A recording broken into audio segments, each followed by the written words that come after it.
Thank you, Iya. Kung complete nature adventure at masasarap na pagkain ang hanap, perfect destination ang Australia. Pero kung nasa bucket list mo pa lang yan sa ngayon, kami na muna ang bahalang mag-tour ng mga pwedeng gawin doon sa loob ng 24 oras. Nakatutok si Chino Gaston.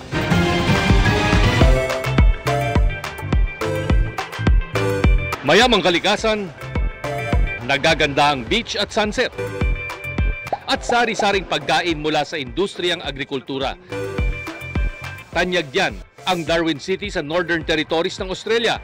At isang oras mula Darwin, hindi pwedeng palagpasin ang pagbisita sa Adelaide River, isang nature preserve kung saan sari-saring ibon ang makikita. Dahil home to the world's largest display of Australian reptiles ang Darwin City, dinarayo rin dito ang mga higanteng mga buhaya na sina Dominator at Brutus. They see the opportunity, whether it's an elbow, a hand, a hat, or a phone, they may jump up, they may try to grab you, and they may try to pull you overboard and you'll never be seen again. Pinagmamalaki ng Australia ang kanilang likas yaman at isang importanteng haligi ng kanilang tourism industry. At dito sa Northern Territories, isa nga sa pinaka-dinarayo ng mga turista.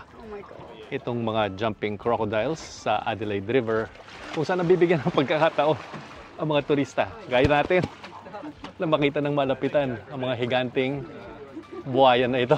Nagkalat din sa mga wildlife park sa loob ng Darwin ang mga wallabies na mistulang maliliit na kangaroo. Maging sa mga parke at kalsada, makikita ang mga kakaibang ibon. Sa aking kakaikot, bigla yata akong nagutom. Ano ba ang nasa menu dito?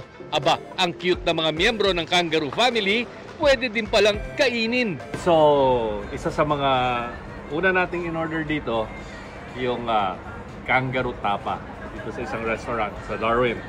Subukan natin kung ano yung lasa ng kangaroo.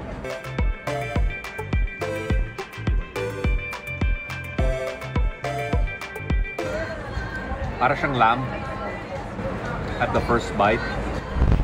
But then sa dulo, parang medyo may gamey flavor siya. Hard to describe what it is. Pwede ding magpunta sa Mindel Beach para panoorin ang world-famous sunset ng Darwin at kumain at mag-shopping sa Mindel Market. Sikat dito ang mga lamb at seafood dishes. Pwede ring mamili ng souvenir gaya ng mga boomerang, bush hats at mga aboriginal art o mga likha ng native tribes ng Australia. Mula rito sa Darwin, Australia, para sa GMA Integrated News, Chino Gaston nakatutok, 24 oras.